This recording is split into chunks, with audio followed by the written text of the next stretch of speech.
Azərbaycan futbolunun danışılmış oyunları. Bu həmişə olub, olacaq. Əvvəllər də bir neçə belə hal olub ki, Azərbaycan çempionatında ilk yerlər uğrunda mübarizə edən komandalar kubokdakı oyunlarını biraz boş veriblər. Bəzən oyunları qurban veriblər, ciddi yanaşmayıblar və uduzublar ki, bütün qüvvəni çempionata yönəltsinlər. İndi demək çətindir. Azərbaycan kubokunun 4də 1 finalının cavab oyunlarında belə hallar olacaq, yoxsa yox. Amma maraqlı cütlüklərdir. Zirə Sumqayıt, Qarabağ Şamaxı, Kəpəz Turan Tovuz və Qəbələ Sabah.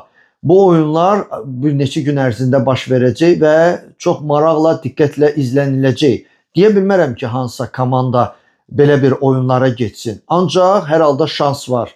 Çünki çempionatımız ümumiyyətlə çox gərgin keçir. Ola bilər hansısa klub kubokdan sadəcə olaraq imtina etsin və bütün qüvvəsini çempionluğa yönəltsin.